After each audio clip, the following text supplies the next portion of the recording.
अल्लाह ताला पंहिंजे दोस्तनि जूं निशानियूं ॿुधायूं आहिनि। अल्लाह जे दोस्तनि में कहिड़ियूं निशानियूं हूंदियूं आहिनि।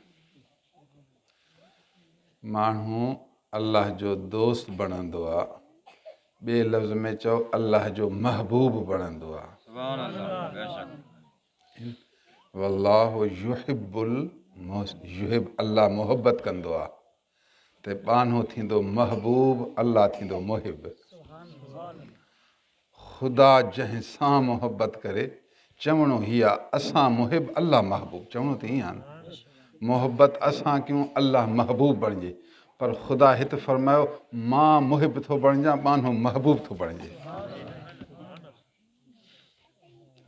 हा साईं, अहिड़ो त सुहिणो बानो आहे, फरमां बरदार बानो आहे, इबादत गुज़ार बानो आहे, परहेज़गार बानो आहे, नफ़्स खे मारण वारो बानो आहे, अल्लाह जे हुक्म ते सर झुकाइण वारो बानो आहे, बसि पाण खे उन जे हुक्म में गुम करण वारो बानो आहे।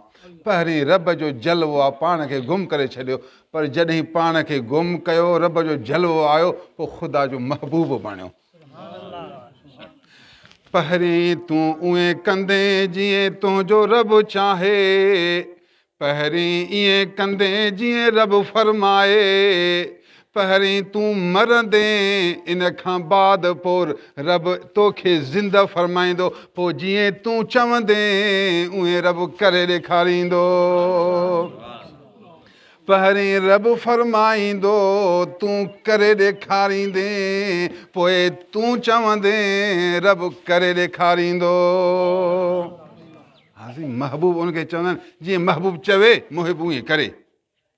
प्यारो आहे साईं, पुट जो प्यारो हुजे त पोइ अब्बा खे जीअं चवे, अब्बा खे ताक़त बि आहे त न कंदो, प्यारो जो थियो। घरवारी जो प्यारी हुजे, जेसि ताईं प्यारी आहे, पोइ जीअं उनजे मुंहं खां लफ़्ज़ निकिरे मुड़ुसु नथो करे, महबूब इनखे चवंदा आहिनि। ख़ुदा फरमायो मुंहिंजा बि दुनिया में इंसान महबूब थींदा आहिनि, जीअं चवंदा आहिनि मां रब उएं कंदो आहियां।